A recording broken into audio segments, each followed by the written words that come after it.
Shalom teman-teman sekalian, kami mahasiswi dari Universitas Katolik Widya Mandira, Fakultas Ekonomika dan Bisnis, Program Studi Akuntansi.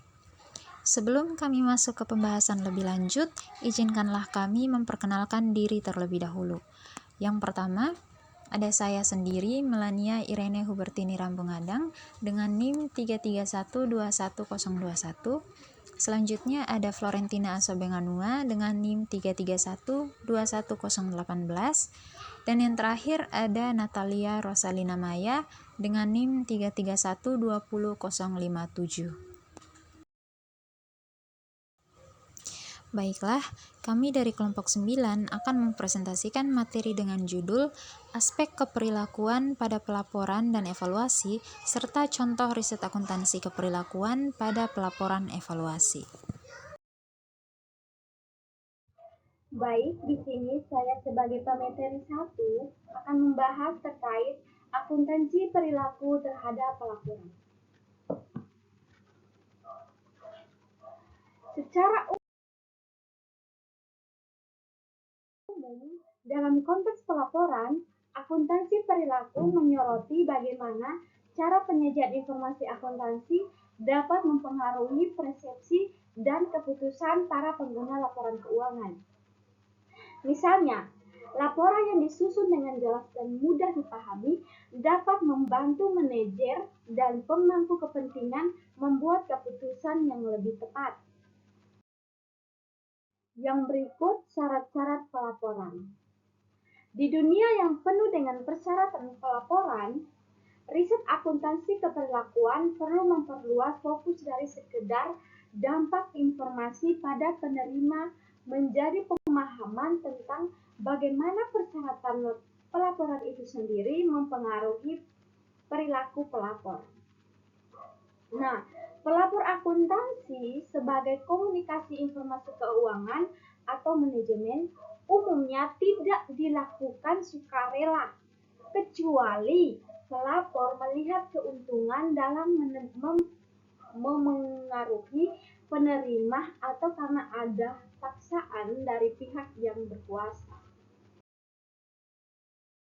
Yang berikut adalah gagasan bahwa persyaratan pelapor mempengaruhi perilaku pelaporan bukanlah sesuatu yang baru atau bagi manajemen dan akuntansi. Para psikolog sudah lama menyadari bahwa orang bisa bertindak beda dalam eksperimen hanya karena eksperimen itu sendiri dibandingkan dengan bagaimana mereka akan bertindak laku biasanya. Namun, para manajer dan regulator justru aktif mencoba menggunakan petunjuk atau persyaratan semacam ini untuk membuat orang bertindak dengan cara tertentu dengan tujuan untuk mengarah perilaku maupun untuk mendapatkan informasi yang mereka butuhkan untuk melihat seberapa baik kinerja seseorang. Yang berikut adalah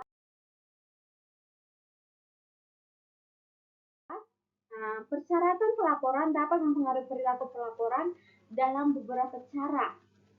Di sini yang pertama, antisipasi penggunaan informasi, di mana pelapor akan menyesuaikan isi laporan berdasarkan siapa yang akan menggunakan informasi tersebut dan untuk tujuan apa. Yang kedua, prediksi si pengirim mengenai penggunaan si pemakai. Nah, di mana pelaporan membuat perkiraan tentang bagaimana pemakai laporan akan menafsirkan dan merespon informasi yang disajikan. Yang berikut, insentif atau sanksi, di mana adanya imbalan atau hukuman yang mendorong pelapor untuk jujur atau bahkan memanipulasi laporan sesuai kepentingannya. Cara yang berikut adalah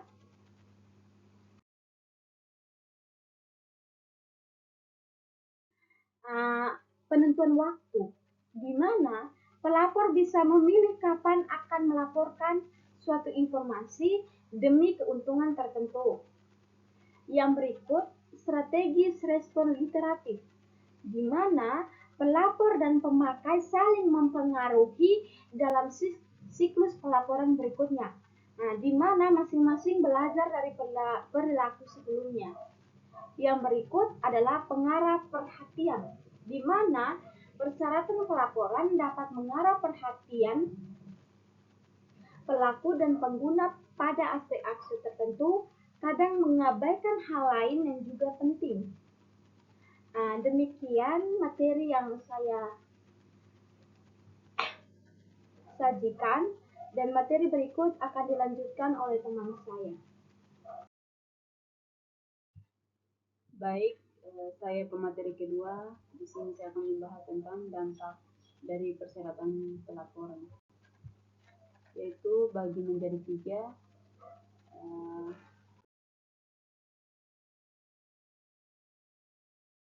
Yang pertama itu akuntansi keuangan, dan yang kedua itu akuntansi perpajakan, dan yang ketiga itu akuntansi manajemen. Yang pertama, akuntansi keuangan, yaitu dampak persyaratan pelaporan terhadap bidang akuntansi keuangan sangat signifikan, karena persyaratan ini tidak hanya mengatur bagaimana informasi keuangan disajikan, tetapi juga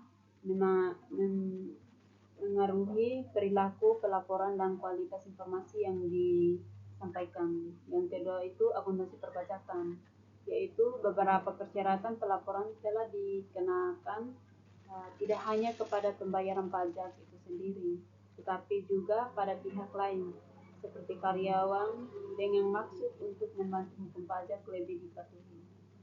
Dan yang ketiga itu akuntansi manajemen. Persyaratan pelaporan mendorong akuntansi manajemen untuk lebih transparan, adaptif, dan fokus tidak hanya pada laba, tetapi juga pada efisiensi, kepatuhan, dan keberlanjutan. Sekian materi dari saya. Baik teman-teman, bagian selanjutnya atau yang menjadi bagian terakhir dalam pembelajaran kita hari ini adalah mengenai aspek keperlakuan dalam evaluasi kinerja. Nah, aspek keperilakuan dalam evaluasi kinerja di sini itu lebih merujuk pada faktor-faktor psikologis, sosial, dan perilaku manusia yang mempengaruhi proses dan hasil evaluasi kinerja seseorang dalam sebuah organisasi. Nah, evaluasi kinerja itu tidak hanya bersifat teknis atau objektif, tetapi juga sangat dipengaruhi oleh bagaimana dinamika perilaku antara atasan dan bawahan, kemudian termasuk di dalamnya juga ada persepsi, motivasi, serta faktor-faktor interpersonal lainnya. Ini adalah penjelasan mengenai aspek perilakuan yang dimaksud. Yang pertama ada aspek persepsi dan bias penilai. Nah, aspek persepsi dan bias penilai ini sangat penting dalam mempengaruhi hasil evaluasi kinerja, di mana dalam penilaian ini evaluasi yang dilakukan itu lebih kepada menggunakan pandangan subjektif penilai, atau penilaian itu dilakukan berdasarkan opini, perasaan, ataupun interpretasi pribadi penilai terhadap kinerja seorang pegawai. Seperti ada halo effect, kemudian recency effect, dan leniency bias. Nah, yang dimaksud dengan halo effect itu maksudnya adalah di mana penilai ini hanya menilai seluruh aspek kinerja baik hanya karena satu aspek positif saja. Misalnya saya kasih contoh, seorang akuntan yang rapi dalam berpakaian, mungkin bisa jadi dia memperoleh nilai yang lebih tinggi dalam semua aspek pekerjaan, termasuk ketelitian dalam perhitungan. Padahal sebenarnya kedua hal tersebut tidak selalu berkorelasi. Kemudian recency effect. Nah, recency effect ini maksudnya adalah penilaian itu dipengaruhi oleh kejadian terbaru dan mengabaikan kinerja sebelumnya. Atau maksudnya penilai ini hanya menilai kinerja itu berdasarkan apa yang dia lihat pada saat evaluasi itu dilakukan, tanpa melihat keseluruhan kinerja pada periode sebelumnya. Misalnya seorang akuntan dia melakukan kesalahan terbesar pada saat di akhir periode atau pada saat evaluasi kinerja itu dilakukan, maka secara otomatis dia akan mendapat nilai yang negatif tanpa si penilai itu melihat kinerja pegawai tersebut pada periode-periode sebelumnya. Kemudian Yang dimaksud dengan leniency bias itu adalah di mana penilaian ini itu berdasarkan hubungan personal antara si penilai dengan individu yang bersangkutan.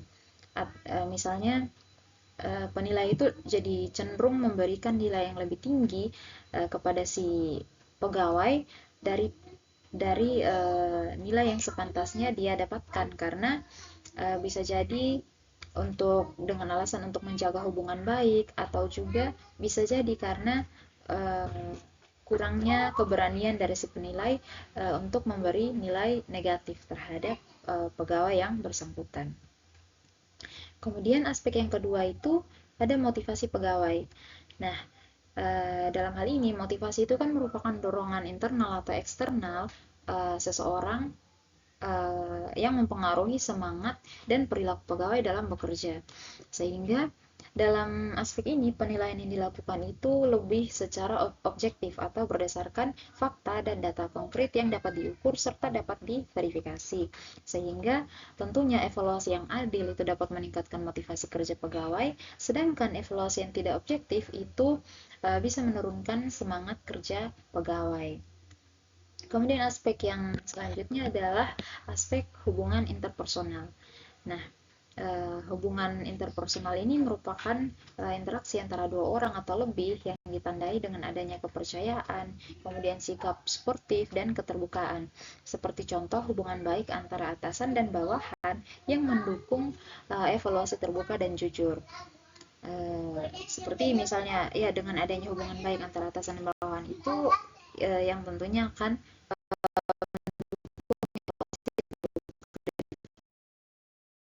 adalah aspek komunikasi. Nah, maksudnya adalah komunikasi ini kan tentu sangat penting dalam sebuah hubungan, sehingga komunikasi yang efektif antara atasan dan bawahan maupun antar pegawai itu sangat penting dalam proses evaluasi kinerja. Dengan begitu, dengan adanya komunikasi yang terbuka dan jelas, itu tentu akan memudahkan penyampaian umpan balik, kemudian memudahkan pegawai untuk memahami penilaian, serta dapat memberikan klarifikasi, kemudian harapan, masukan-masukan, ataupun standar kerja apa yang harus dicapai bersama. Kemudian aspek selanjutnya itu aspek partisipasi pegawai. Dalam hal ini, partisipasi pegawai dalam proses evaluasi kinerja itu seperti dalam penetapan tujuan dan kriteria penilaian, itu tentu dapat meningkatkan keterlibatan dan rasa memiliki terhadap hasil evaluasi kinerja. Karena menurut beberapa penelitian, pegawai yang dilibatkan dalam proses ini cenderung lebih menerima hasil penilaian dan termotivasi untuk memperbaiki kinerja di masa mendatang. Aspek selanjutnya itu adalah budaya organisasi. Yang mana itu kemana maksudnya adalah budaya organisasi ini kan merupakan dia sama dengan nilai, kemudian norma dan kebiasaan yang dianut bersama dalam organisasi. Sehingga budaya organisasi juga mempengaruhi perilaku pegawai, kemudian cara berkomunikasi, serta penerimaan terhadap sistem evaluasi kinerja. Sehingga tentunya dengan adanya budaya yang mendukung keterbukaan, keadilan, dan penghargaan terhadap kinerja akan menciptakan lingkungan kerja yang positif dan tentunya memperkuat evaluasi kinerja serta meningkatkan kinerja pegawai secara keseluruhan. Baik teman-teman, itu saja yang dapat saya jelaskan. Selanjutnya izinkan saya untuk menarik kesimpulan dari materi pembelajaran kita kali ini. Kesimpulan yang dapat kami ambil adalah aspek keperilakuan tentunya memegang peranan yang sangat penting dalam keberhasilan pelaporan dan evaluasi kinerja. Persepsi dan sikap individu terhadap sistem ini akan membentuk motivasi, keterlibatan, serta penerimaannya. Sistem ini yang dianggap tidak adil atau tidak transparan tentu dapat memicu resistensi dan perilaku disfungsional. Motivasi karyawan juga sangat dipengaruhi oleh bagaimana kinerja diukur dan dihargai, sehingga sistem evaluasi harus mampu mendorong pencapaian tujuan organisasi. Lebih lanjut, budaya organisasi secara keseluruhan akan mempengaruhi implementasi dan penerimaan sistem ini. Oleh karena itu, organisasi perlu merancang sistem yang tidak hanya berfokus pada data, tetapi juga secara aktif mempertimbangkan aspek-aspek keperilakuan seperti transparansi, keadilan, komunikasi efektif, kemudian partisipasi dan budaya yang mendukung pertumbuhan demi meningkatkan aktivitas pelaporan dan evaluasi kinerja secara keseluruhan. Kemudian kesimpulan kali ini akan menutupi pembelajaran kita pada kali ini. Saya mewakili teman-teman kelompok 9 ingin memohon maaf yang sebesar-besarnya jika dalam penyampaian materi kami pada hari ini terdapat banyak salah kata. Kemudian kami juga berharap bahwa penyampaian materi kami kali ini dapat dimengerti oleh teman-teman sekalian. Terima kasih.